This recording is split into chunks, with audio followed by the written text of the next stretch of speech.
लक्षात ठेवा. म हा ह्याचा वादी स्वर आहे आणि सा हा संवादी.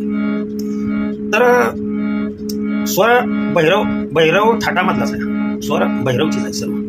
फक्त इथं